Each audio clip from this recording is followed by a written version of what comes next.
What's up, everyone? It is TNA HeelCast number 39. Next week, we will be the big 4-0.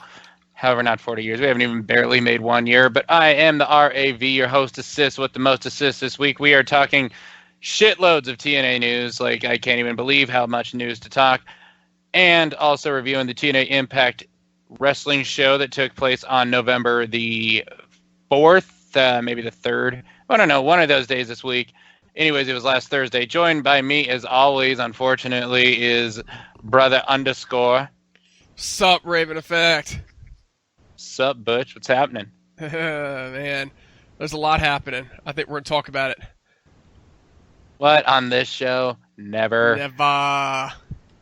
And, you know, we need a good host with us this week. Maybe someone that could hurl out some of the disgusting vial that is. And so we went and got Hurls because he's going to hurls it out today. Hurls, what's up, man? He's gonna puke. What's going on, HeelCast Nation? I've been gone for a while, and it seems like a long time. So I'm ready. I'm back. I can't wait to talk some TNA this week.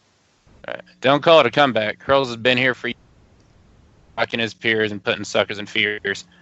And speaking of putting suckers in fears, check out our homeboy, Chef. Chef, thanks again, man. Chef and his TNA Mafia page. We know Chef's got some heated feelings on TNA. Always check out his Twitter. He's got his Twitter handle out there. And also, obviously, the TNA Mafia Facebook page. Also, our buddy FK9 Straight Shooting. You can always check him out at TNAasylum.net. You can also always check out TNAasylum.net yourself. But our friends Andre Corbeil and also at the King of the Mountain podcast. Also, check out Diva Dirt. I'm just getting light of this. Our boy Numero, Diva Dirt. Numero, we love you, man. Had no idea. Props. Check out our boy Numero's work over there. Do you guys, were we all in the dark on this? No, I knew all about it. I've been reading his articles over there for, years. Yeah, you say years, and I'm like, shit, really? I mean, I always retweet him whenever I see it. Bro, I had no idea. I had no clue about it. The HeelCast retweets his stuff, too. Anytime I see something from him, I always make sure to retweet it from my personal account and from the HeelCast. I do, too. I just didn't realize he was writing it. I mean, I'd hardly touch Twitter anymore, but, if I see something from Numero or any of you guys, I always retweet whatever you say. But, Numero, Diva Dirt, everyone check him out. Numero, we're proud of you, man. That's awesome. He does do great work, guys. If you guys are interested in the Divas at all, you need to check out Numero's work over at Diva Dirt. It's amazing stuff. I'm interested in some Divas. For real. Now we are interested in some Divas. We know the Divas aren't interested in us. However, they're kind of interested in wrestling, except one doesn't seem to be for much longer. My girl Maria said she could be leaving wrestling kind of soon this week, guys. Definitely disappointment. I think Maria has been an unsung hero, one of the best acts in wrestling. And, as big as this LA thing is being, look, Maria got her there. Maria's going to get Brandy over big, too, because Maria is great. I think she's fantastic, one of the best additions to the roster. Hurls, your thoughts on this? I mean, there's no timetable as to when she's leaving, was there? Not really. She didn't really say exactly when she was going to leave. I'm just hoping this is a case of her emotions getting the best of her. It obviously has to do with the news that Billy Corgan did not win the lawsuit. So I hope she doesn't leave, and I hope she stays, because I think she's been phenomenal in her role, managing Mike Bennett and also being the leader of the Knockouts. She did a fantastic job. So hopefully this is just her being really, really, really upset. But if she does end up leaving, I definitely have appreciated everything she's done so far. Unbelievable work that Maria Kanelis Bennett has been doing this year. Unbelievable, amazing. When she's out there, everybody that she works with goes over. Allie's awesome on her own, but Allie is so over because Maria's put her over. She's done her job, and she's done it so well that even though she is supposed to be the bitch, the queen bitch of TNA wrestling, she's really been selfless with the way she's put everybody over all year. and she's done an absolutely amazing job. Her professionalism is just heads and shoulders better than the folks that she's out there with. Her work on the mic is just only word I want to say is unbelievable. I want to say things like outstanding, but they're not good enough to describe how well she's done. That having been said, if she wants to quit because she's finishing up her bachelor's and she's going back for her master's, I mean, who can take that away from the girl, right? She's newly married. She's going for her degrees. Maybe she wants to settle back and have a family. Whatever she wants to do, the sky is the limit for her, whether it's in wrestling or not. So, Maria, proud of you. Whatever you do, we're behind you 100%. God, we don't want you to leave. I swear to God, please don't go. You know, I'll be Dixie Carter hanging onto your leg like Hogan as you're going, believe me. But I wish you nothing but the best. Absolutely nothing but the best. Yeah, absolutely. I mean, best of wishes to Maria. And, you know, I'm not going to judge someone for leaving the industry to pursue other things at all. And so, look, one interesting thing, and I just want to say this out there, because I don't know, did you guys hear that, like, the WWE is paying for her college? Like, someone posted this somewhere, and I know there was a link to it. I don't know if it's true or not, but that was something that was reported. That was just kind of odd to me. What? Yeah, I think it was, I know it was on TNAasylum.net. Someone had posted something with a link that said, somewhere in the discussion thread, somewhere it pointed that. I didn't actually read the article. I didn't have the time, but he said, did you know that WWE is paying for Maria's college? And had some link to it. I did not Crazy. hear that. She's not a backstabber or anything. Like, we're not spreading rumors or anything along those lines. I'm just saying this was something that was heard. If she is, who cares? Good for her. Apparently she won a scholarship, a WWE talent scholarship. There we go. But I don't know how old this article is either. Get that money from him. I don't know what the date is on this article, but it looks like that this was for her bachelor's. But again, I mean, that's awesome, and more power to her because she won the scholarship. She earned it. God love her. It looks like it's a couple years old because the comments on it are from as many as 670 days ago. So it looks like it's a couple years old, but still, that's how she did it. I mean, that's wonderful. Yeah, great for her. Congratulations. You know, it's not a bad thing at all. That's even better. So yeah, even better. Get your money, Maria. Get your money from them. Do what you got to do to take care of yourself. We're going to miss you. We all support you. Your decision. You know, not everyone decides they want to be in the business forever. They have other, you know, interests, things they want to do with their lives. And Davey Richards turned out to be one of them, which we all kind of knew. If you follow Davey, you know he's been enrolled in medical school. But Davey Richards has announced 2017 as the last year for the American Wolf. Brother underscore, I'm going to let you go ahead and start this one off. I know you got a little teary-eyed there earlier. Yeah, I'm not real happy about this. I'm not happy about Maria either. Again, same thing to Davey Richards, right? Davey Richards, class act, great guy. He's got other things that are going on in his life, and he appreciates those.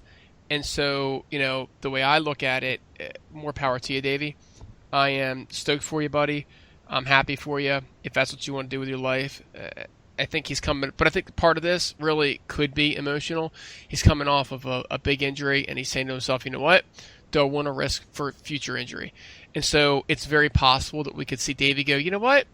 I'm going to go for a couple more years, especially if Impact switches to, you know, big tapings, you know, 1 week every couple months that they're talking about doing.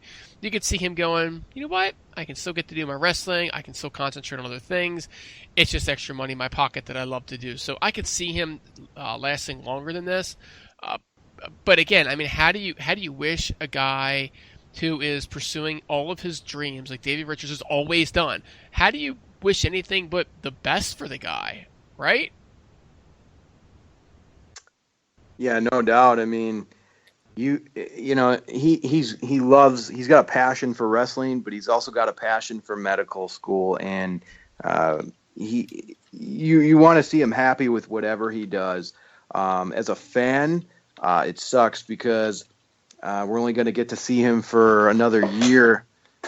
So that's really a bummer. I don't even think we've gotten to see the best of Davey Richards yet, because I mean, I think I speak for all of us. I would think that we want to see a singles run out of him, kind of sort of what we're seeing with Eddie Edwards. So hopefully 2017, he accomplishes a lot in TNA. And I also hope it's not his last year, because there's so many more matches that I want to see him do. Especially with maybe possibly a match with Eddie Edwards for the TNA World Heavyweight title. That would be awesome. See, you know what, Hurls? And I got asked this by TNA fan page, I guess it was on Twitter. Do I want to see that or not? And I'll be honest with you, do I want to see Davey Richards as the world champion? Yes. Do I want to see Davey Richards and Eddie Edwards against each other? Nah, man, that tag team partners against each other stuff is overplayed. They did that in ROH already once. You know what? Let's let Eddie have his run. Let's let Eddie lose his run, have somebody else come in, and let Davey get a shot down the road at it. And let him win it. I got no issue at all with Davey Richards as a world champion, but I don't want it to be just turn into one of these, now the Wolves are feuding over the world title, because Davey Richards has a title shot because his partner has a title. Let Davey get built up and earn it. Although I think that if Chef were on, Chef would have some different opinions about how Eddie was actually booked down into the World Championship, but that's something y'all might want to check out on Chef's YouTube page. He makes a lot of sense too, by the way. I didn't know that was out yet. I will be checking that out literally right after we're done recording this show. I'm literally, dude, I am like a Davey Richards mark. I love the guy. I am absolutely all for a Davey Richards World Heavyweight title run in TNA. This is the one guy that I always wanted them to get. Like, other than Pope, I always wanted the Pope to come back, but Davey Richards was a guy that I literally watched one time in Ring of Honor. The very first time I saw him, I thought TNA's got to get this guy. He could be a game changer. And unfortunately, that's been in a tag team division where there hasn't been a lot of tag teams. And finally, when we had Beer Money, when we had Decay, when there was something good that really could have came for him, he didn't get the chance to be there. And I mean, good God, look at everything that they've, Eddie is the world champ, and he's a 2-time X Division champ on top of that, since Davey's been gone. So it kind of sucks to see Eddie get all that success, but Davey not get any of that. And I hope to God the guy does get the world title run this year in TNA. In 2017, I just want him and Storm to get it. Those two guys. Let Davey go on a tear with the Wolves. Let him go on a tear solo. And, I just want to say, the guy's going to medical school. It seems to be what it is. That's something you don't sit around on for a long time. You go out there and you get it done, and the guy's super proud of his accomplishment, and go do your thing, man. That's awesome. I'm super proud for you. That is more admirable than anything you're going to do in the wrestling ring. But to tell you right now, it has been an absolute honor and pleasure to follow your career, and you were fantastic. I think you were the best technical wrestler in the world today, and it sucks you're going to go, but wish you the best. Now, we had that whole court battle procedure thing, guys. Did you hear about that? Oh, good grief. Yeah, so I don't know too much about this lingo and stuff, but I know one thing. So Billy Corgan's out of the picture. Is this 100% fact? Well, he's been removed from being president. I wouldn't say that he's out of the picture.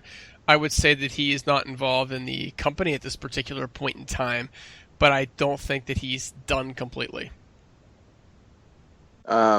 He has to get paid for one, and I know that he's trying to, if he doesn't get paid, he can turn that into a 36% share of the company. So no, I don't think he's going away just quite yet. And then, so from there, I know that he claimed that he didn't get paid, and then what was it? Anthem came out and kind of rebutted him on Twitter. Is that correct too? I missed a lot of this, guys, so I'm kind of just letting you guys kind of fill the public in here.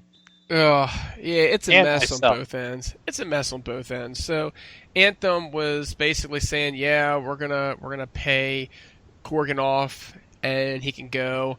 And apparently they swore in court that they were going to.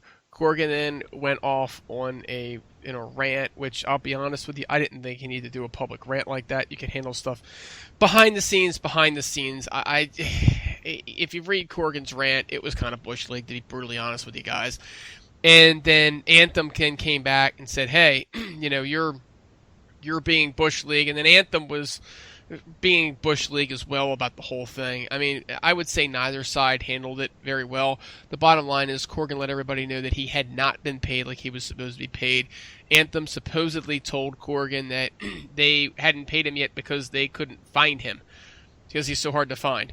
How do you not able to find the guy that's suing you, right? It's all over the court docs. So the whole thing was handled, Raven Effect, so pathetic on both sides. It just looks Bush League. Yeah, I was kind of surprised at Billy Corgan's responses. I mean, it just kind of seemed like a kid that didn't get what he wanted in a candy store, to be honest with you. And then the way Anthem was kind of throwing some jabs at Corgan with their statement, it's just on both sides, like you said, brother underscore, it looks pretty bad. And I've heard that one thing I saw was someone saying that TNA is going to try and make Billy look out to be the ultimate villain and whatnot. And I just want to say, bitch, no. Dixie, you are the ultimate villain. He might have not handled some things properly. Everyone knows you are the real villain, so, don't do that shit. Don't put that on TV. Your fan base fucking hates you. Your fan base hates you. Don't blast the guy. But, I don't think Billy handled it the best, but then again, you can look at it as being childish, but that's a lot of money he gave, and it's something he's passionate about wanting, and the guy should have it. He fucking should. Almost everyone, it seems, knows it, he should be the guy running TNA, because, he was kind of the savior, and I know we're going to kind of talk Billy, throughout the weeks, how important was he really, how, I've heard people calling him a genius, which get the fuck out of here, come on, but musically okay, but we don't know wrestling wise yet. Come on, but hey, Raven Effect. What's up, man? I got a question for you. Right, Eric Bischoff. What are the 3 C's of professional wrestling? Controversy creates cash. You got it. So they're gonna vilify him, and if they do it on TV, controversy creates cash. This is professional wrestling. I'm not calling it right, man, but controversy creates cash. You know who I feel for in this situation is Aiden O'Shea. That dude is... Our poor buddy is fucked, man. He's so screwed. If you think that guy's getting fucking back on TV to not just be the punching bag of the entire company, you're out of your fucking mind. That guy was finally going to get his shot. That guy's not going to see TV again. At least I don't think so. Unless they put some shit on TV that just really shows how good he is.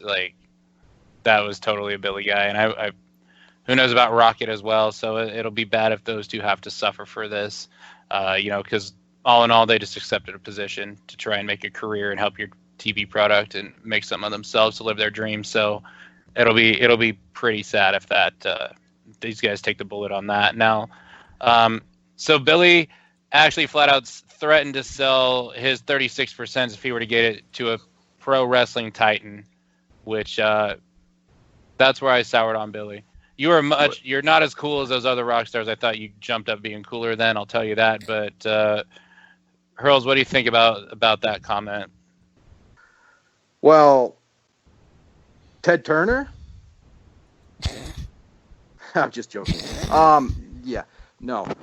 That's just childish. And the fact that he would use a threat like that is just, what are you hoping to achieve here? It just kind of goes with him not getting what he wants. And I know he's upset about it. I would be too, because he probably legitimately thought he was going to get the company. And I'm sure he was fed a bunch of lies by Dixie herself saying that she would sell it to him. But, that's not the case. And now you're making threats like you're going to sell to Vince. That's just not cool. That's around here, Vince, he's a swear word, and that's one we don't ever want to talk about or ever have to talk about Vince and TNA in the same sentence ever. Which you just did, right? Right. Okay. I meant Vincent, the guy from the NWO. He used to go by Virgil. That's who he meant. Ah. That guy. NWO. New world order. I'd welcome Vincent to buy the company. Well, I would maybe not he can hook up with welcome the him $1 around your million old lady. Oh no! Oh no! There we go with the dick jokes again. No, I mean, Queuing up like, you those- guys have heard the stuff about fucking Virgil, right? Like, Yes, we have. We've all Okay, heard. just saying. It was Missy Hyatt, right? I I think no she was idea, her that wrote the book and was talking about how Virgil was hung like brother underscore. Yeah, exactly. I heard he like Only not as had big. an issue like pulling it out and showing people, and That was Ric Flair. that's yeah. No, I'm sure. Yeah. Ooh, that's a classy man. It's we're so fucking off topic, but no, what classy man pulls down his or whips his dick out at a stewardess at like age 60 something? Get the fuck out of here! You're a senior citizen, motherfucker. Like, what are you doing? What are you popping up fucking Viagra in your drinks? Like, who fucking does that? Hey, I don't as give a long- fuck for Ric Flair. You're a sexual predator, dude. Like, put your dick in your pants. You need to go to fucking jail or pervert class or something. So Shit. according to Missy Hyatt, apparently Rick's boy. dick, apparently it's a decent size, but it's got like a little hook on the end, right? So it's like got some sort of like a hook or something on it. She like described it in details. Oh, somebody's gonna correct me. It's not gonna be Missy Hyatt, but I thought it was. Oh, Go- hook dick Flair. Listeners, correct us. Let us know who was describing Ric Flair and Virgil's penises. Besides like us. Missy Hyatt, dude. If you anyone check out the U shoot with the Sandman, that is the most raunchy shit ever, and he'll tell you all about screwing Missy Hyatt and like everything. It is like the dude's face is so red from drinking, smoking, or being so fucking high off pills, and he's just belligerent, going off about everything. It's literally some of just the most shocking, inappropriate shit. You have to see it. But moving on to TNA. Which we kind of were already talking, but so all right, so is Anthem owns the company now? Is this right? No, Okay, because that's No. what I heard. Like Anthem is running shit here. they're Like, running they it, don't- but they don't own it. They don't own it. Who fucking owns it? My Dixie. God. So Still. here's the thing, guys. Look, and I promised the folks on Asylum that I would talk about this $900,000. So the deal is that they owe Corgan the payback for $1.8 million. Okay, but there's this other $900,000, which is basically a kickback if Dixie sells the company. Now the problem is Corgan wants the $900,000 because Corgan knows the only way that Dixie's going to come up with the $900,000 is if she has an agreement with somebody else to buy the damn company off versus she can pay Corgan back the $1.8 million. Dixie, and of course whoever's buying the company, in this case Anthem, does not want to pay an additional $900,000 to the loan shark known as Billy Corgan. Whether you think he's a loan shark or not, folks, is irrelevant. They think he is.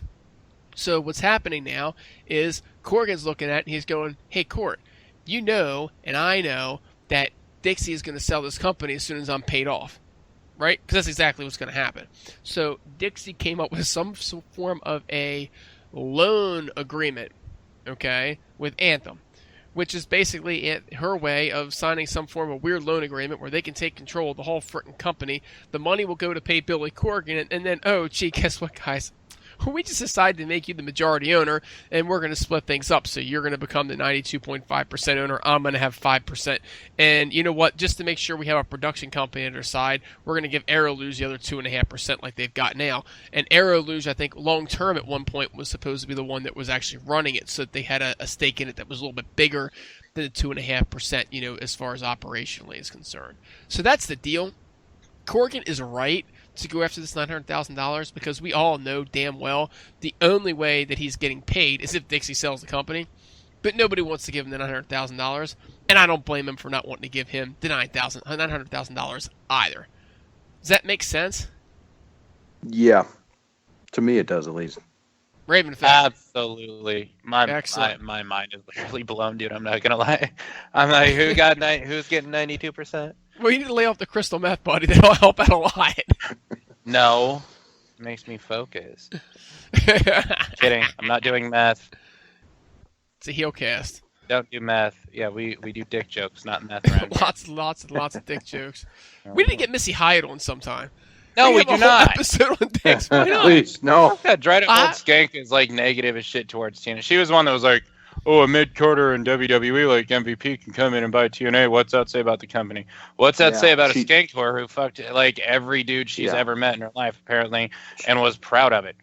So So you don't anyway, want to, you're afraid to get the size she- up. She shoots on TNA quite a bit. She shoots on everything, man. So does She let Virgil. everyone shoot on A lot of people shooting on her too. That's right. Right. Virgil, Ric Flair, Leaping Lanny Poffo, they're all mentioned in her book. Sandman, Raven. Raven Effect. Leaping fucking Dude, Lanny I don't know if it Poffo. was Shane Douglas one. I'm sure, dude. I'm sure like the entire Macho family ran the gangbang train on her. Like the Genius was prancing around, just fucking hitting that, telling her up home and shit. Like, you're not better than TNA.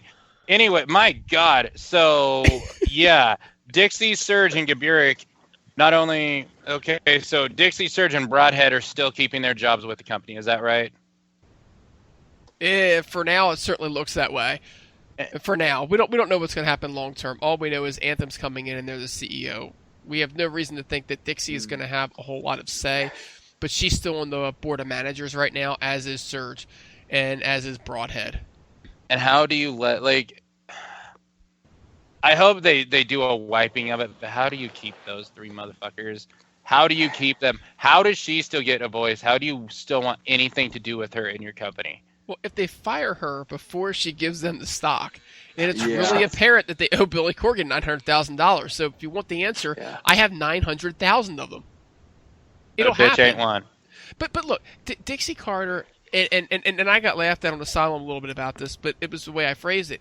She knows that business inside and out. Not the wrestling business. Yes, she's failed there, but she knows everything there is to know about TNA. Why just throw her off the side? What you do is you put her in a corner, and you say, look, bitch, you answer this question. Good. Great. Stay in your seat. Stay in your seat. No, don't you get up. You're not going to the bathroom either. Stand right there. Okay? You don't do a goddamn thing except answer questions. Honestly, though, that's what you do. And then you allow her to do what she does best, which is kind of keep the wheels on the bus. And you do that by saying, Dixie, go off and figure something out for our Asian market. And just let her start something, because she's good at startups. She's not good at running a long-term company. So I love the concept of her being on the board of managers. I love the concept of her doing the startup project over in some other market that nobody else has time for, that she can start from the ground up, because that's where she excels. That's where she's good at. I mean, I don't want to be completely down on her, but I don't think you throw her away. Surge, sorry, dude, your music sucks. You're out. Well, see, the thing with Surge, though, you may not like some of his themes. I thought he had some good themes, and I actually like the fact that TNA used to release, I don't want to call them CDs, but albums on iTunes, and ever since Billy Corgan's taken over, we haven't really got that much from them anymore. So I don't mind if Surge stays, but I can see, some people not liking some of his theme songs. As a board of managers, though? I mean, he's on the freaking board of managers. What the fuck does he do? What does this motherfucker do? He nails Dixie. My God, like he makes some somewhat shitty music. Like there's a few cool theme songs throughout the history. He's one of the highest paid guys. Him, her, and Gaburik were like the highest paid motherfuckers there. And like they can't pay people, but those three assholes, like the three people that need a pay cut, are like, no, I'm not doing it. Hey, so guys, I want super much money because Serge Salinas is worth so much value to the company. So hold on a second. Equal Bro could do and for free. Dude, seriously, let me talk about this biggest paychecks thing, right? Because there's two sets of books, right? There's the employee set of book, there's a contractor set of book. The talents are all on the contractor side, so they're not comparing him against, the freaking Jeff Hardy. Right, they're comparing Dixie, Surge, and John Gaburik against, the people that run Shop TNA, right? Against Josh Matthews is probably a contractor too, but not even at that level. It's the Jeremy Borashes that are actual TNA employees. That's where they're by far the biggest paychecks are. We don't know how big they are. For all we know, they're freaking paying themselves millions of dollars, or they can be paying themselves a reasonable sum for what they're doing. But bear in mind, that is not likely. I can't say explicitly it's not the case. It's highly unlikely that that's counting talent. I also want to mention, too, like, where I work, we've been through a buyout, and the new owner gave the previous owner a job. I think it lasted for maybe 3 months. So, because the previous owner didn't want to take direction from the new owner. So, there definitely could be a situation like that with TNA. I mean, who's to say that Dixie will not like her new position? I mean, it definitely could happen. So, I don't know. I think at least Surge and possibly Gaburik will get canned, at least after maybe a few months or so. I hope. And like I said, please don't take me as being too dumb. I just haven't paid enough attention to this stuff because, quite honestly, I just don't.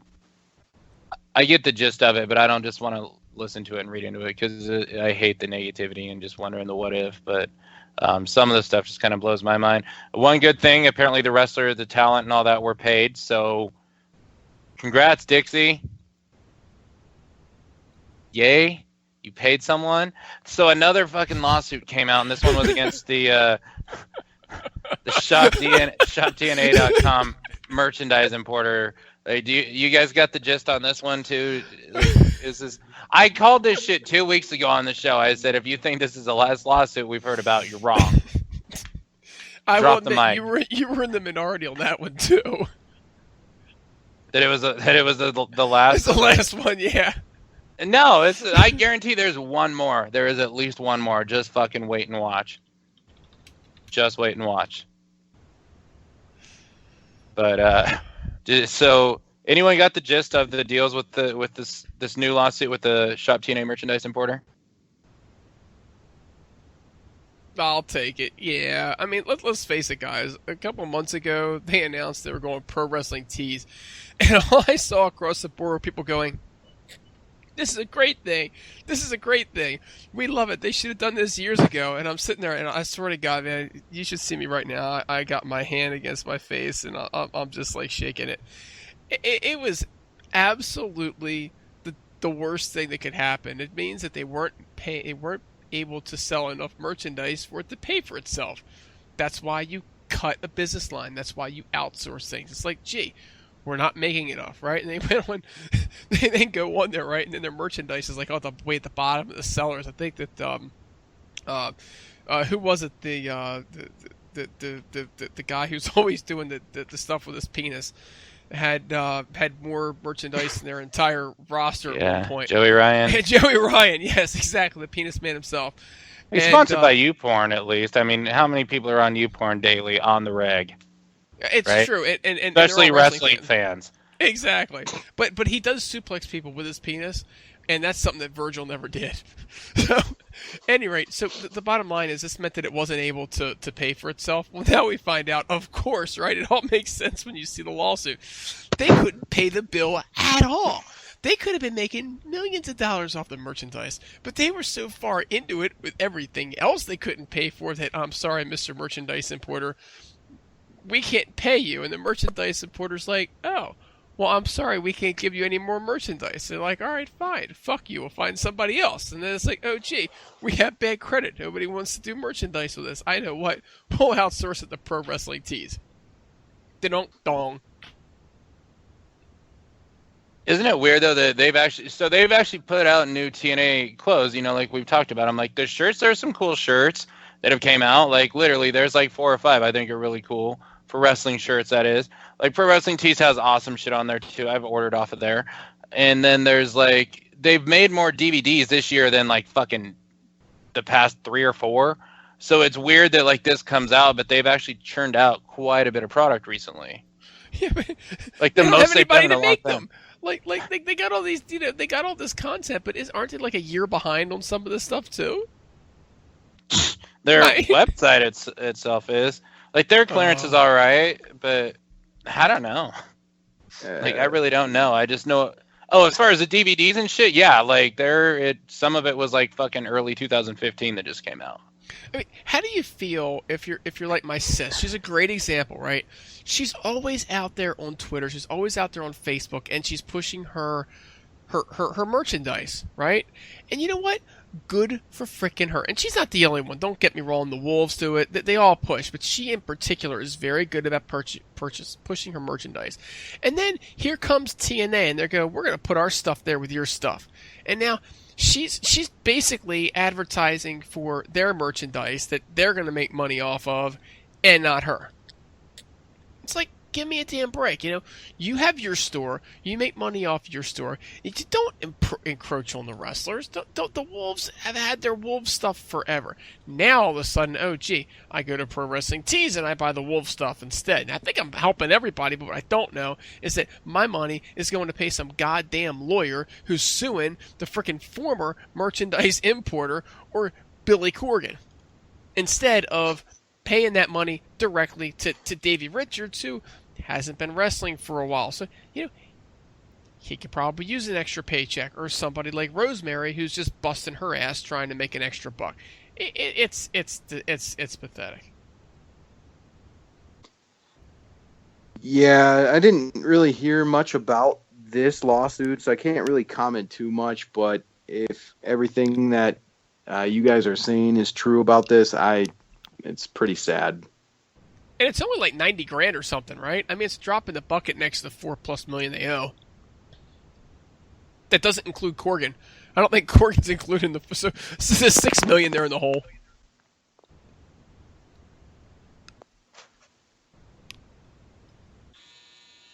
Dummy, yeah. Show just got real silent and awkward. Yeah. But, yeah. What was I going to say? I can't remember. I think you were saying what I meant to say was Tito Taylor. Isn't that what you just said? It meant to be Tyrod. He just threw an interception to Richard Sherman. I hate the Seahawks and Richard Sherman more than like anything in football. But now I think I understand why the TNA Black November sales have sucked so bad the past 2 years compared to what they used to be. Kind of makes a little more sense because you kind of really can't sell that merchandise off that cheap because you got to try and make something to pay them back for. So other great, fantastic news for TNA that makes Dixie Carter look like the swimming tweet of peach of twat that she is.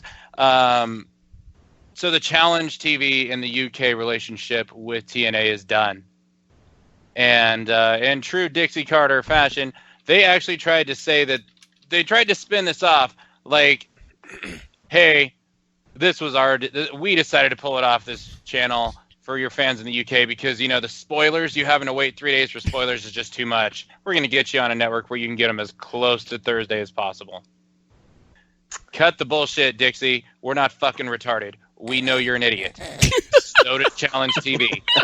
There's a fucking reason that a channel that was like huge for you that I can't imagine was giving them bad ratings because, let's see, your entire, like the one time you look big league every year is when you go to the UK because that fan base fucking loves you to death because of Challenge TV. They know this bitch is so fucking stupid that we're just going to pull the product. Like, even though it's got to be profitable for us and TNA has a huge UK presence, we're like, no, we're not working with this stupid bitch. In a British accent. Like, no, we are not working with this stupid bitch. That sounded almost Hispanic. I can't do a British accent. But those motherfuckers in the UK are like, she is too goddamn stupid. I thought something was weird when they didn't have the UK tour for 2017 because normally by this time, actually usually a year ahead, you know about the UK tour, that it's going to happen. And I thought it was a little strange why there wasn't one for 2017. Maybe they knew about this ahead of time. I'm not sure. But, this hurts because Challenge was so big for TNA because there's so many benefits of having Challenge for TNA because, one, it's on a free channel. And whereas in WWE, you have to pay for it. So TNA had that accessibility for anyone that lives in the UK. They could watch it on Challenge. And, they had so many good stuff that they did for Challenge, like British Boot Camp. They would show Explosion. So this is a big hurt for TNA, and they're going to have to somehow find a channel. I don't think they're going to be able to get one on the free TV over there. I'm not exactly sure what kind of packages they have over there. I just knew that Challenge was free for everybody over there. And, you had so many eyeballs on the product just by that alone. So this is a big hurt for TNA. And, I don't see them getting a channel that's better than what they had with Challenge. So I swear that Dixie Carter was emailing network executives again. I mean, I'm telling you guys, I think she sat next to Hillary Clinton in email 101. She has burned so many bridges with networks over the years. This is the absolute most absurd thing I've ever seen in my life. TNA spins this as though it's a positive thing because you're not going to have to deal with spoilers. And oh, by the way, we're going to start filming 3 months at a time in January. And we're not coming there next year because we don't have a TV contract, but we're going to get a TV contract. And I promise you, it's going to be on Thursday. Okay, but here's the problem. It's only going to be available in 4 homes in the entire damn country. but it's going to be a revenue sharing deal for ads. So we're going to be in control of what we sell, right? Guys, I've seen some seriously bizarre spin in my life. The Challenge deal was always one of the best things. Their UK fans are so rabid. They deserve so much better than this. But let's face it, the Challenge folks just looking around, they're going, these guys dropped off, these guys dropped off, these guys dropped off. Oh, looks like a streaming company's going to buy them, so they're going to cut us at some point anyway. You know what? We got to have content for our fans and our viewers, and that's what they're doing. But the spin on this one, Raven Effect, was just freaking ridiculous, man. Like, I can imagine her just sitting down, laughing at her email, like, those fish and chip eating morons over there at Challenge Network. And then she hits G instead of C because the dumb bitch can't tell the difference between the two. Instead of sending it to Gaburik, she sends it to Challenge. Sees something pop up, clicks the shiny little thing, and hits send. Dummy. Yeah, that's probably what happened. Now they're probably out of a Challenge TV network because Jesus Christ, Dixie. At least, like, are you fucking kidding me? It's because of the spoilers. Bitch, no one acknowledges the spoilers, you lying dumbass. They just know how fucking stupid you are. Get the hell out. You are killing everything. You're damaged goods. You ruin shit. I hate you, Dixie. Dix out of TNA. I think you're getting blocked by Impact Wrestling. It's right after the show airs. Then we'll do Dicks out for Raven Effect. It'll be a new slogan. I'll be the next Harrenby. With this performance, I'm bound to get killed. So what's the other thing here? Okay, so some other news. The other news: Dave Lagana left. Now, Dave Lagana, he said something like, I know he said he was pursuing other ventures, and he was going to go do something else with his life, not wrestling related. And if that was the case, all power to him, and that's great that you have other things. But it's hard to be like, it has nothing to do with Dixie and all of this stuff with her and Billy Corgan. So, Hurls, your thoughts on David Lagana leaving? To be honest, I'm kind of indifferent because I don't exactly know what this guy did. Whereas with some of the other writers, you can definitely like see their imprint on things. Dave Lagana was just kind of like, eh. I know he was in WWE for a while. He was in Ring of Honor for a little bit. And now, he was in TNA for the last 5 years. But, I mean, when he was there was quite a few different regime changes. So I don't really know what's his bread and butter, so to speak. He just kind of seemed like he went with the flow, whoever was in charge. So I don't really know exactly what his big ideas were, what his big angles were.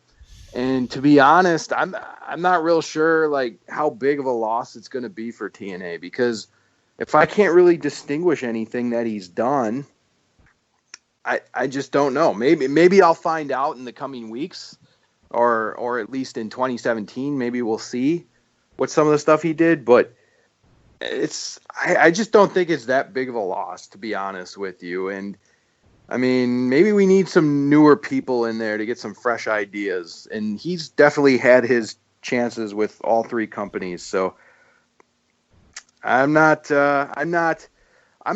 crying over this one. I'm crying. I really like Dave Lagana. I think Dave Lagana is a stormtrooper. I think that he did everything that the company's asked. And I'll be honest with you, I think it's almost sad that it's taken us 40-plus minutes to get to this news. This is big news. Any other week, this is big news. And the show goes from being, comical at times with a lot of laughing to quite sobering for me. Dave Lagana was a guy that always had somebody above him that was pushing a direction. Dave wrote the direction. Dave was the guy that wrote the individual shows. He was the guy that was down in the details. I do agree with Hurls in the fact that I don't know what Dave Lagana's ideas were, what were his big ideas, but isn't that maybe a reason to give the guy who's been through those different regimes and seen those different things, whether it be Bruce Pritchard, John Gabert, Billy Corgan, and put those together and see what he can come up with. He also wrote for Ring of Honor. Back at the time, Ring of Honor was a lot better than it is now, as well as WWE. So I would love to have seen Dave Lagana get the opportunity to take the ball and run with the ball. Unfortunately, doesn't look like that's going to happen. My guess is he took a look around and he said, another regime change, everything going south, going to go further, and he left.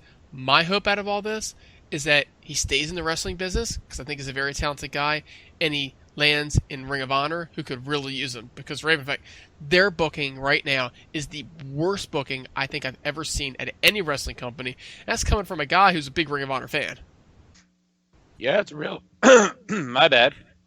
It's real bad, dude. When Kevin Sullivan came out, it was like, whoo, shit, they are desperate for ideas. Oh, my God, that was awful. Yeah. Taskmaster? Yeah. Yes. Oof. Oh, that stuffy midget that used to be married to that Chris Benoit guy's old lady. And it really wasn't very well explained either, right? Because he had who'd he have with him again? Who were his three guys? It was what was it? Whitmer, the dude with Whitmer. It was what's his face who does the Carino, and who's the other guy that they just brought on, the young guy? Not Adam Page, is it? No. He's a real big guy. Dijak. No. Another real big guy. I haven't watched ROH in months, to be honest with you. And it was just awful. And BJ Whitner's awful no matter what he does. It was just hard, man. Dave Lagana could fix that shit pretty quick. Yeah, I'm disappointed as hell Lagana's leaving, man. Like, the guy was the head of creative, and this was by far the best TNA's creative has been in a long time. And I'm sure, when Vince Russo's there, when Eric Bischoff is there, he's not going to be the head of creative there. At least that's my guess. I don't really know. And look, no one actually knows how much Lagana imprinted one thing, Conway imprinted one thing, Billy imprinted one thing. And look, it's the writer, it's the storyline, but it's also the wrestler executing too. Maybe Lagana was involved with DK, maybe he was involved with the Broken Hardys, two very kind of out there characters, that work really well and are over really big in TNA. Are you going to is anyone going to try and say like Matt Hardy didn't have the most success and input into that? Because it's clear that he did. And I don't think anyone can really pull it off the way Matt Hardy has pulled that thing off. But Dave Lagana, this was by far the best year they've had. And it sucks to see the guy leave. And also, again, much like Davey Richards, Dave Lagana, it's been an absolute honor and pleasure to watch what you've done this year, and I truly mean that from the bottom of my heart. I do owe you an apology one time for jumping the gun on the whole Rosemary and Bram thing. I did apologize to the guy after that because, it definitely turned out a whole lot better, and Dave Lagana made me trust him and this writing staff all year long, and it sucks to see him go. He is going to be replaced by Jeremy Borash. This is pretty cool, in my opinion. JB's been here for how long?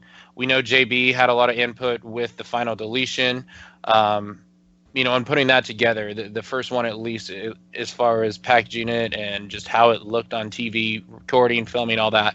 So Borash been around forever. And I think you said last week, TNA Dude, formerly TNA Dude, brother _ you had said that he is Mr. TNA. So, brother _ what do you think of Mr. TNA? Oh, I'm happy for him, I think.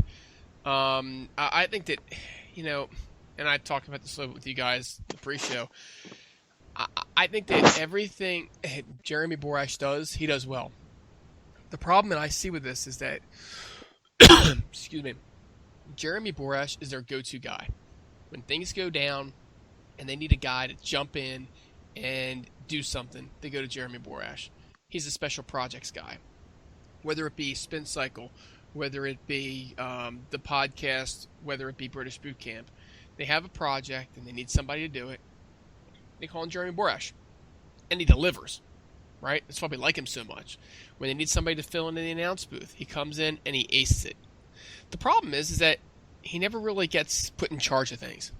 And now, for me to believe that he's been put in charge of TNA Creative, and it's a long-term affair, it's going to take a long time for me to believe that. Because I think what they're doing is they're saying, we got a hole in creative. We need somebody to fill that hole. Who do we go to? Our go-to guy. And I think Jeremy Borash is going to come in. I think he's going to do a great job. He always does a great job. You know, like you guys have said, he has worked very well with the Hardys and everybody else. He knows everything that's going on, and he will keep the continuity, and he'll have some great ideas. The problem is, I think like happens every single time is, okay, well, now let's go hire somebody else to run creative. And Jeremy, you can go do this project over here. I don't think it's fair to the guy. I think the guy is outstanding, and I'm happy that he's getting this role. I'm just concerned he's not going to get to keep the role. I'm actually very excited for this move because, like you said, he's been with TNA since day one. And everything that I've ever seen him do, he's hit out of the park. The spin cycle. It's one of the greatest things. If you guys don't watch it on YouTube, it's awesome. You should, because you will see the best comedic gold out of anything you see on Impact on the spin cycle. He used to do the TNA podcast, which was really cool. I thought it was really cool, and they didn't keep it very long, but I thought it was very well done. And obviously, we can't talk much more about British Boot Camp. British Boot Camp was really cool. I mean, that was TNA's first attempt at a reality show. So I think he brings a lot of the reality show aspects. So you're going to see, maybe more of that. But also, I feel pretty confident, too, that he's done a lot of the shoots for the Hardy stuff. So if you like that type of stuff, I think you're going to keep getting it with Borash. And I'm sure there's going to be a lot of other angles that he has planned, and I feel like he's pretty creative with some of the things he does. So I'm really looking forward to this move. Not saying Dave Lagana was bad or good. I don't really know what he did, but I kind of have a bit of more of a feel for Jeremy Borash than I did with Dave Lagana. So I'm really looking forward to this. I don't know what to expect, but I am so happy for JB. This guy deserves it. Whether it's temporary, whether it's permanent, at least the guy's going to get a chance to shine and do his thing and get a shot at it. And maybe it'll be great. Maybe it won't. Maybe it'll be average. Maybe it'll be decent. Maybe it'll be just good enough. Who knows? Time will tell. But congratulations, Jeremy Borash. Well deserved. And hopefully old JB knows what he's doing here. Now, speaking of knowing what they were doing there, we did have that show where the wrestlers know what they're doing, and that is Perform. We had TNA Impact this past week. Pretty good show. I was actually very impressed. I think it's been the best Impact of these tapings. I don't know about you guys. Guess we'll find out now, won't we? So the show starts with Brandy Rhodes, of course, who thanks the fans. She has a message for Bobby Lashley that Cody's not out forever. Probably is now. So Miss Maria Kanelis Bennett comes out, kind of talks back and forth, offers her a spot, which is rejected due to Brandy Rhodes having the last name of dignity and honor in the wrestling business, because Lord knows she is definitely, born into that family too, and not just starting to really go out there. But she looks like Dusty's daughter for sure. And it's rejected due to that. Eventually this leads to my girl Sienna coming back and attacking Brandy. Brother _, what do you think about this? I think I say this every time Brandy comes up. She's just so genuine. You just can't help but fall in love with her. I think she's a little bit of work on the mic, but, again, she's just so genuine, you can't help but love with her. And Maria is just a pro's pro. And we talked about Maria, in some of the beginning parts about her potential retirement. Maria is going to get you over. I thought that this was a fairly decent segment. I really thought Maria's work totally outshined Brandy's work. But again, how can you not love Brandy? And yes, folks, it was very nice to actually get a sighting of the biggest chick in all of Impact Wrestling. So that was nice too. They're working some other folks in. But again, it was also nice to see the KOs start the match, to start the show. Yeah, I think they're making Brandy a big deal. She seems pretty comfortable on the mic, which I figured she would be, being a ring announcer for NXT. But I feel like Impact really wants to make Brandy a standout knockout. And I mean, they're going to give her the ball. Let's see if she can run with it now. So it was a good way to start, especially how last week she made it. So I had no problem with it. Obviously, she's not going to join up with Maria this quickly. So I like that this feud's continuing. I would imagine she's going to get a tag team partner to kind of combat Maria's crew. So should be interesting to see about that. And also answering your question there, Raven, are you trying to say that Dusty and Sapphire's daughter is Brandy? That could definitely very well be. We'll just get Brandy and some polka dots and we'll find out the answer to this. That's kind of like incestual then, isn't it? It's getting incestual, sister sexual. She was hotter than her mama. Bitch, the best in the show. Some Mickey Avalon lines for the HeelCast. You like that?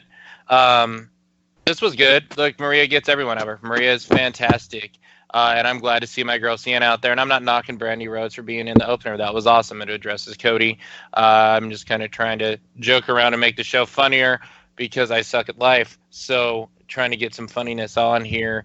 But no, it was a good segment. And Maria is awesome. And she is going to get her over just like she got Allie over. I don't think she'll be the star that Allie is because Allie is America's sweetheart. But still, trust this. Trust Maria. Brandy will be big and she'll go over good.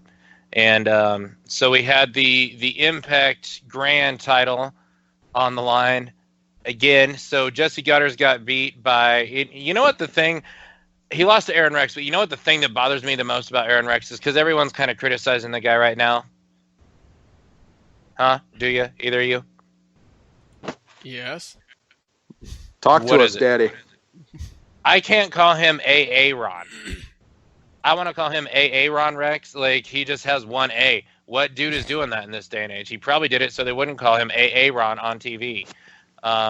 So AA Ron Rex defeats Jesse Gutters and holds on to the Impact Grand title. Hurls, what did you think about the match? It wasn't a bad match. I liked how Jesse won the first 2 rounds. Jesse looked impressive. I like what they're doing with Aaron Rex because I don't think he would have got over as a face. So I kind of like that he's taking this old school dirty heel approach with they're not brass knucks, but whatever he's got taped up. I like the fact how they're handling Aaron Rex. I think he should be heel. I think he's a much better heel. His tights are so vanilla. I know you guys call him Baby New Year with the diaper and pink knee pads, but I think he plays a solid role. I think he's going to be a lot better heel than he was face, even though he was only a face for so long. But I thought it was a good match, and even though it was pretty similar to the first Grand Championship match he had with Jesse Gutters, I like how they're building up Aaron Rex to be a credible heel champion, kind of like how we used to see back in the early 90s. We don't see it a ton these days. So I appreciate the old school aspect of it. Hey, Raven Effect. Did my buddy Hurls just say old school dirty heels? Did he just say that? I swear I just heard him say that. He may have. He did. I think that just came out. He did. But just call me John Stockton. But I got to tell you something, man. Oh, shit. Here on the HeelCast, we're better cheaters than that, okay? We got better than friggin' rings underneath of our of our tape, right? We're going to hit you in the back of the head with a 2x4 when you're not looking, all right? We're going to distract the ref with our manager. Our valet is going to stand up on the ring apron and show a little bit of leg, and then we're going to frickin' go and cut you under and chop you in the balls or something, man. That's how old school dirty heels do it. Look, guys, I don't have a lot to add to this match. The bottom line is I'm just not into the format. I will say rounds 1 and 2 were pretty decent. The guys did seem to go full throttle. I think that's what they're after with this format. This format is very clearly a Billy Corgan thing. They were doing it back in the 80s, maybe early 90s in the Chicago area. So it is been done before, and it's been done in his neck of the woods. Billy Corgan's out. I don't expect to see this format last much longer, and I'd be happy if it didn't. Goddard's, he gets eye gouged, and all of a sudden he can't see anything, and it's just kind of just turn Aaron Rex heel already, get it over with, and let's actually follow some of the advice that Chef was given on on his podcast that he posted earlier today. And that is, let's not see Aaron Rex and Jesse Goddard again. Let's bring some more people into the mix. And hell, guys, if you're going to do these matches, do them where they're not for the championship. Actually have somebody build up to be a number 1 contender. Yeah, brother underscore just really stole my thunder. I was going to say literally the only bright spot about Billy being gone is this stupid fucking concept is going to be over with. God, this is so dumb. It's got to go in 2017. Hopefully this will just be a mid-card title that has some actual prestige to it so far. So there's that. Look, there's no other matches in this format. So you're just getting a title shot, just random fucking people, like the guy from the Tribunal got the title shot against Rex and all that. Make them fight in these sort of matches. It's not working at all. It is so gotta go. And I'll be happy when it does, to be honest with you, because I know that being a Billy idea, they're not going to keep it. And it's not like it wasn't good. They just didn't do it right. And, it had potential. It could have. I wasn't that big on it to start with, but it just wasn't done the right way. And speaking of things just not being done the right way, anyone give a shit that Go for Broke beat the fucking Helms Dynasty and Marche Rocket and Rockstar Spud and DK? I care that DK is being booked this way. I care that Mark Andrews is at least on TV. I have no fucking idea what this goddamn tournament thing match is. I know that DJ Z's team hasn't lost a match, so how is this still going? It was all of a sudden overtime to see who wins everything. Really? Because no one won shit except for you guys. So I think you kind of ran away with it. Hurls, your thoughts on this thing? We haven't heard your thoughts on this thing. So basically, this is wrestling's version of Capture the Flag. Is kind of what I've got out of it. No, I have no idea what the whole point of Team X Gold is besides carrying around a flag. That's pretty much all I gotten out of it. I don't know what's supposed to make this prestigious. I mean, the matches are fine. I have no problem with those.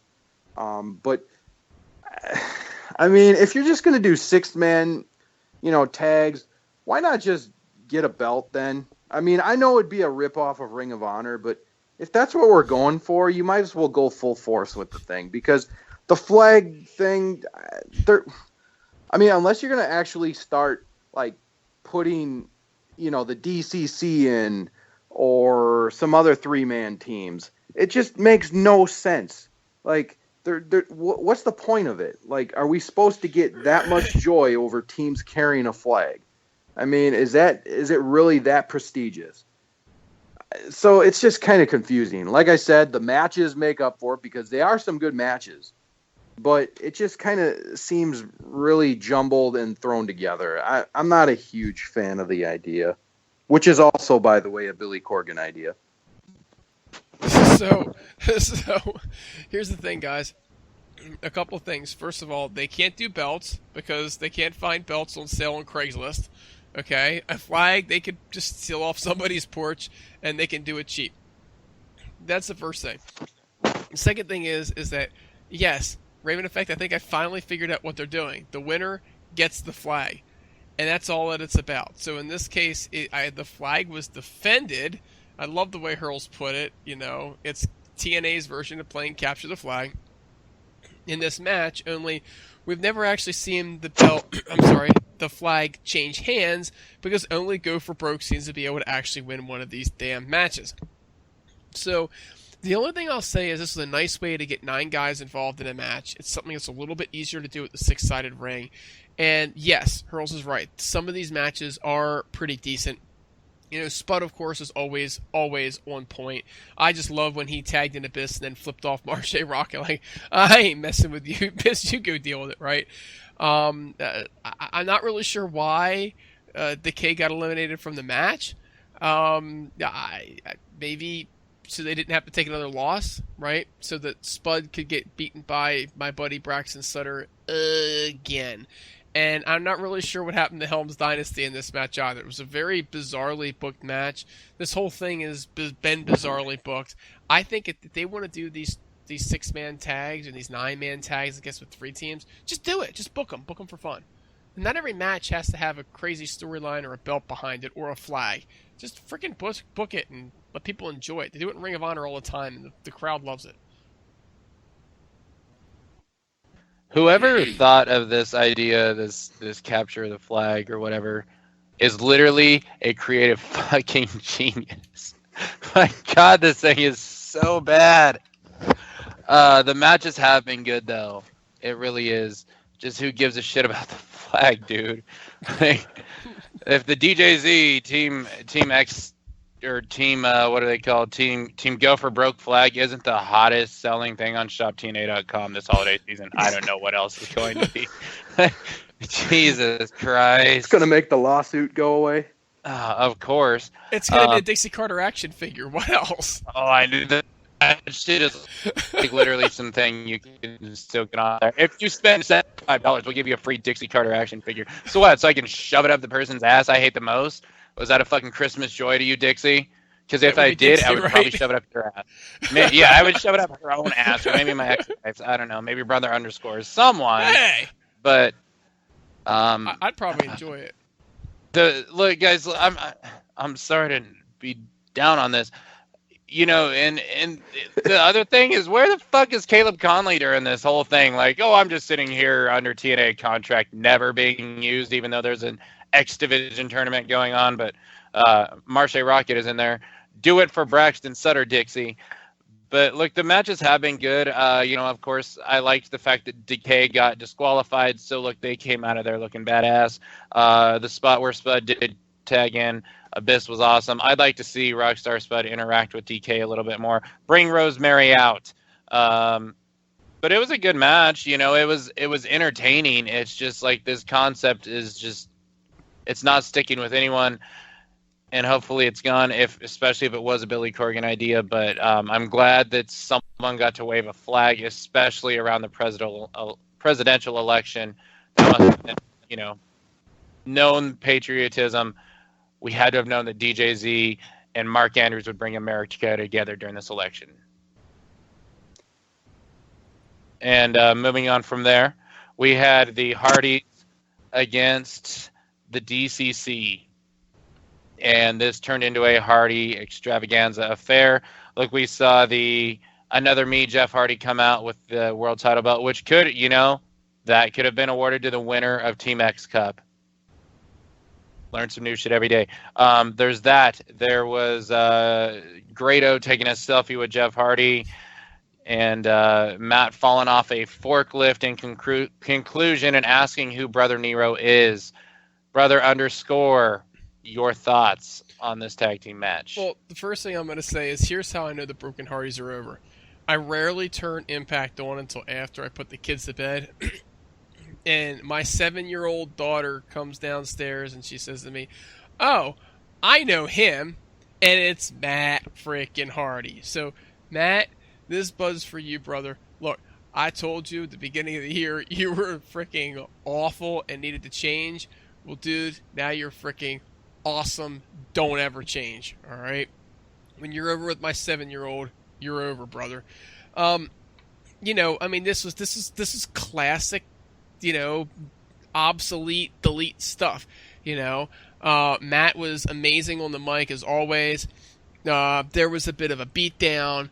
Then all of a sudden, here comes a match, and the match gets thrown out, and everybody in the Impact Zone thinks that this whole thing's over, right? But then they go to the back, right, and they keep doing what they've been doing, really, with the Great War at Bound for Glory. And it's a nice transition for the viewing audience at home, but it's also something that you couldn't spoil either. I thought it was great. I don't know if you guys noticed this or not, but they actually showed one of the Harris twins in the trailer, which I thought was kind of interesting. It was almost like a show of power against Billy Corgan. You know what I mean? Hey. There's a guy from Heelish. I don't know if anybody else took it that way, but I certainly did. Grado, taking the selfie with Jeff, and then Jeff continues the fight. Now, guys, that was a creative way to get Grado on the show. What they did with him and Robbie E last week was just like a complete and utter waste of television time. That was a great way. Get him on the show. Get him with the UK fans. I know they don't care about the UK fans anymore because they lost their TV contract, but don't worry, they're coming back, right? Jeff gets hit in the balls, and the next thing you know, he goes in the Lake of Reincarnation, and he gets bizarre, smokes a cigarette, and the next thing you know, he's putting it out on the guy from the DCC. Matt wants a forklift driver because there's always a forklift driver nearby, right? The forklift one of the DCC guys, and so he's hitting the guy's head against the pallet. He's yelling, delete, delete, delete. This is really, really good stuff. Again, anytime you're getting the Broken Hardys on, this is going to be the segment that's going to be the most interesting and the most entertainment. And they, once again, they delivered. And it actually had, a great cliffhanger ending with Matt falling off. So, and then, of course, Jeff's asked Matt if he's okay. And Matt's like, of course, who are you? So I just love this segment, guys. This segment was fantastic. I as well loved it too. There was a lot of different nuggets in this whole match / segment. From Rebby Sky playing the beginning of Matt's WWE theme, the Monster Magnet one, the one where it goes, oh yeah, that one. That's pretty cool if you caught that right at the beginning. But I also noticed the panning of I don't know if it was Don Harris or Ron Harris, but one of them. I thought that was very, very interesting. It was kind of funny in a way too. Like it was just so random, but it works with the Hardys. So who's ever filming that, I would love to hear their reasoning for that. I mean, you could definitely be right, TNA Dude, on your theory about that, but. It could also mean like maybe the Harris brothers / Creative Control / Disciples of Apocalypse are trying to get a title shot from the Hardys too. Don't rule that out yet. Especially with them wanting to bring some tag teams for the Total Nonstop Deletion episode. So who knows there? But the segment was really well done. The zany stuff. The crazy Hardy stuff, the Lake of Reincarnation is awesome. I hope we get that with some other wrestlers down the road as well. But as far as Matt falling off the forklift and then making some pun jokes like stick a fork in him, that was really cool, and it like makes you want to tune in next week to see like what's going on with Matt. Like he's not going to all of a sudden fall out of the broken gimmick, is he? And that kind of makes you wonder, like, what's going to happen. I doubt it, but it'll definitely be interesting next week, and hopefully it'll shed some more light on the whole situation. But I feel the only thing I want to say about the DCC is I feel like they need something to solidify them. I don't know what it is. It could be like a certain finishing move. It could be like a certain ritual that they do, but they need something to make it stick, because right now they just seem like a tag team in the Hardys world. And I want to have something where the Hardys have to go in the DCC world, kind of like with the Decay, because it worked. Like we knew the whole Decay thing. But the DCC, hopefully we get more of them and we get to find out more why they're here. and what they're trying to do besides the promos that we've got from them. I thought this was great. Flat out. At first, I was thinking when it turned into the Hardy thing that they were kind of making the DCC something that's supposed to be really serious and badass, kind of goofy. But the way that it went out with the DCC kind of looking stronger in the end, it kind of going over, getting the last laugh at the end, that kind of salvaged that for me. I enjoy another Me Jeff Hardy cameos. I thought it was funny when he put the cigarette on the mask, but it turned out there was another mask right underneath it, keeping that identity protected. One thing I got to say, because you mentioned the Laker reincarnation, how much cooler would it be if Itchweed became president as opposed to Trump or Hillary? Itchweed is like the most amazing character ever. Itchweed for president, buddy. With 3 E's. Itchweed and Nero 2016. We already had Smokeweed for president once, didn't we? Oh, I went there. Oh, snap. But the Grado selfie thing cracked me up. I thought it was funny. And I'm sure a lot of people are going to be like, oh, it made the DCC look weak. Like, it became the Zany Hardy's reality, and they can look strong. I hope. Look, Matt Hardy, I love you. You are the man. Matt Hardy is awesome. That's right. I said that in 2016. Matt Hardy is the man. I hope to God that we're not losing Broken Matt for him asking where Brother Nero is. I think it's going to be something ridiculously funny that's going to come out of this, where Matt probably gets broken again, because, look, it's not time for this broken shtick to end. Brother Nero and Broken Matt is fantastic, and do not ever fade away and classify that shit as obsolete, because that is fantastic stuff there.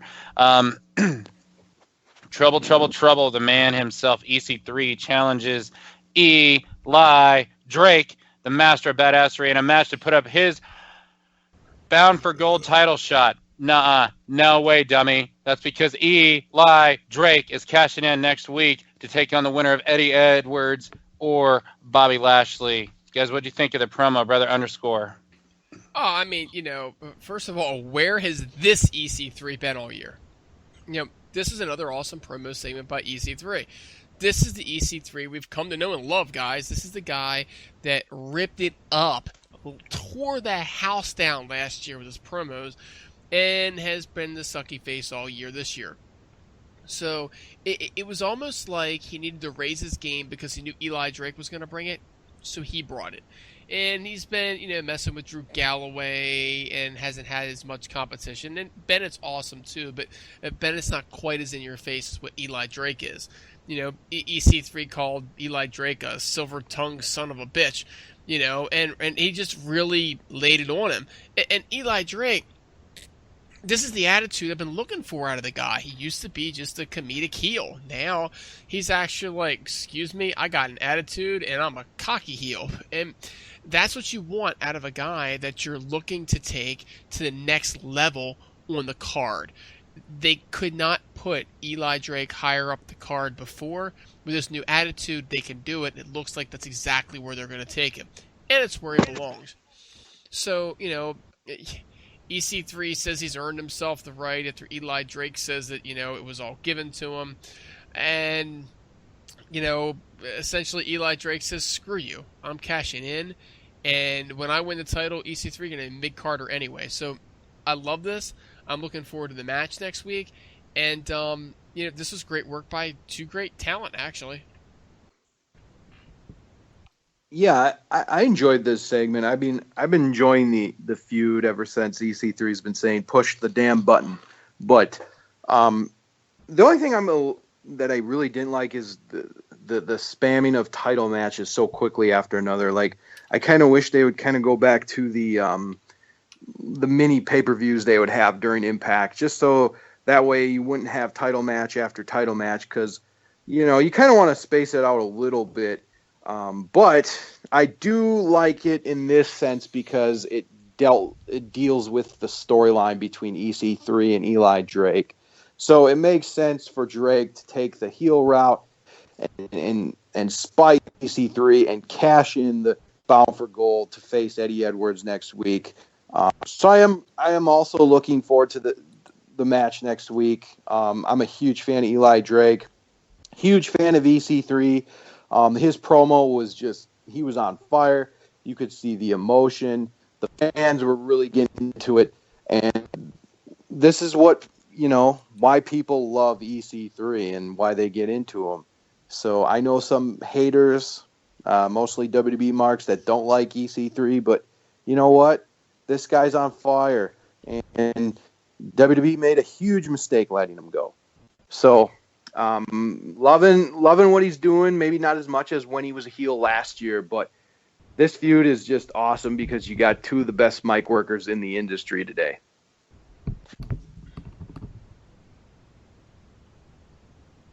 Sorry. Yeah. Awesome. These guys are great. EC3 has came back to a whole different level that, we can't really say where's it's been all year, because if you think back to the Mike Bennett feud, he did some really, really good stuff, but this is definitely the new spark, and this is elevating Eli Drake more than people realize, because look, this feud is great. This thing is going over very well. Still is going to be challenging for the belts. And he's in there in the hottest angle with the EC3 right now, the biggest guy in the company. And this is probably, I think, overtaking stuff for being the best feud on TNA, because look, you have probably the two best talkers in the industry. And if honestly, Hurls, you mentioned the EC3 haters and stuff like that. Like, if you're not down with EC3, Ethan Carter III, I got two words for you. Fuck off. EC3 is the best in wrestling. I don't care what anyone says. The guy literally should be a household name. It's a shame that he is not. Hopefully something comes of that, but I cannot wait for this, and I cannot wait for the master of badassery to walk out, the new TNA World Heavyweight Champion, and rub it in the face of all you dummies next week. Yeah. Now, who is the master of badassery going to face, gentlemen? We had Eddie Edwards versus Bobby Lashley. Hurls, do we have a new heavyweight champion? No, we don't. Eddie Edwards successfully retained his title against Bobby Lashley, which has definitely been my favorite Eddie Edwards title defense match yet. It's probably up there in my top 5 for my favorite TNA matches of the year. I really enjoyed this match. It was really well done. Bobby Lashley looked amazing again. And obviously he has a right to complain because Brian Hebner gave him the fast count. By the way, have we all noticed the new TNA referee? There's a new TNA referee. I don't think we got his name yet, but didn't know if that was said or not. But anyways, he came in there and loved the part when Bobby just got frustrated at him and just punched him. So then he gets knocked out. But I thought this match was great, and the Impact Zone was pretty loud for this match too. When most of the night they weren't, I wouldn't say they were dead, but they didn't have as much energy as they did for this match, which made it even better. But loved Bobby Lashley just kicking the crap out of Eddie on the outside, giving him the back body drop on the ramp, and then even throwing him in the crowd. It was just a really good match, and Eddie Edwards' strikes to the chest were hard, and I mean, you could just see the physicality in this match. It was really well done and definitely my favorite match of the night. And I also have to agree with you, Raven. I think this was definitely the best Impact so far of these tapings. Yeah, so the new referee is referee Robert King. Apparently, guys, he's been around for about 10 years, and he's finally getting his shot. So there's your answer on the new ref. As far as this match, when I first looked at this match, first thing I always do for the main event is I take a look down at the clock and I see how much time's left on the show. And there were like 20 minutes left. You figure there's going to be, a commercial TV stoppage at some point, but it seemed like they were actually going to give the match some time, which is great. These guys have wrestled before. We've seen them before. We know they can do some good stuff. So give them actually give them the opportunity to build the match. And so, a lot of people are being critical of Eddie as a world champion, and some of them are doing it for good reasons. Like, for instance, the fact that, Eddie kept losing matches and then won the championship. best way to build him up as a champion is to have him wrestle. Hence the reason he's wrestling against Lashley last week and then Eli Drake this coming week. So they give plenty of time. Again, really helps build Eddie Edwards. Lashley was a physical beast. Eddie was using his mobility and his superior grappling skills, which is kind of funny because you need to sink that in from him. Lashley being out grappled, the NCAA champion wrestler. But it was a really good match. I thought it was great, and it didn't take long to realize what you had on your hands here. They had great storytelling. They hit some nice moves. The great pace of this match. Every move, every single hit in this match, guys. I don't know how well you were watching this and how carefully you were watching it, but every single strike meant something. It was like the good old days of professional wrestling. When I hit you, it matters, versus I hit you and I showboat and you pretend like it doesn't hurt you anymore. And so this is the kind of thing that's been missing. These type of matches where everything seems to matter. And, we rag on the Hogan Bischoff era a lot, but we didn't really see that. We didn't see guys that really cared about their matches. They were all out there doing a job. These guys were really into this match, and it was just something that had been missing. Now, look, Russo lovers, don't get excited. At least Hogan and Bischoff were trying to tell full-length stories. Rusev didn't give a crap about matches at all. His matches weren't any better. But now we're finally getting to see great storytelling in matches. Two guys going at it full bore. We got Lashley taking out not one but two referees. Then he gets distracted by the first ref, and then we have Eddie capitalizing to win. In the end, Eddie looked extremely good. Lashley still looked great in defeat. And that's something I always want out of a loss, especially in a world championship match. I want to see the person that lost still coming out looking great.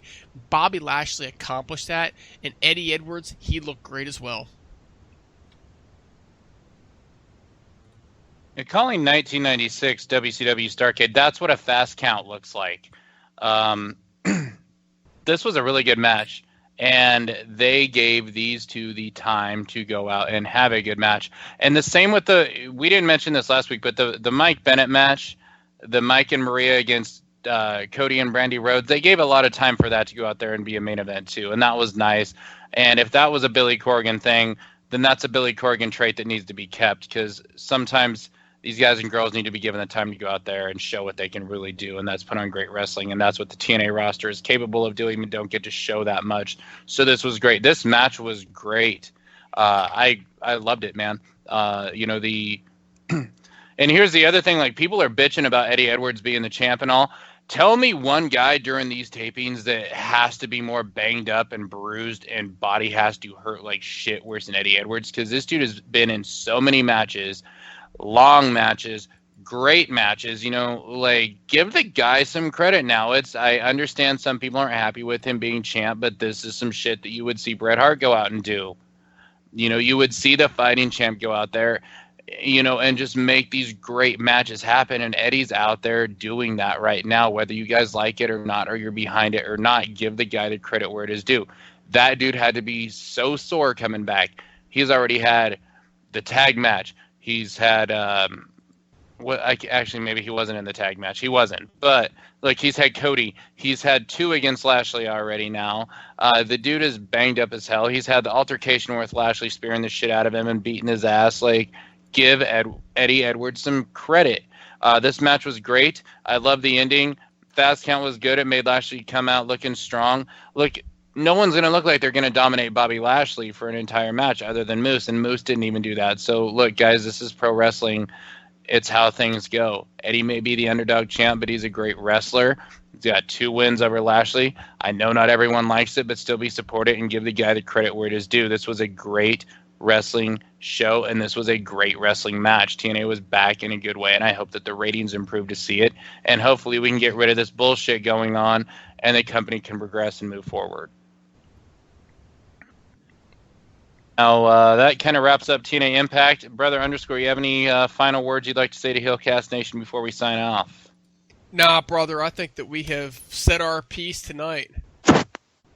Hurls, you got any final thoughts? Any Jerry Springer last words? Yeah, I saw Extravaganza. I enjoyed it. Not the best one night only ever, but very impressed with Jonathan Gresham. I was impressed with Chuck Taylor, but I've seen better from him. But I also would like to do a review of the September one night only here, and then maybe one of the next couple shows. So look out for that. I'll do a rundown. Maybe Raven will join me, maybe not, but we'll see how that goes. Other than that, it was a very, very solid Impact this past week, and I'm glad that I could talk to you guys about it. All right. Well, thank you very much, Rose. And the HeelCast, we do the reviews of the one night only, so we'd love to get you on there to do that at some point.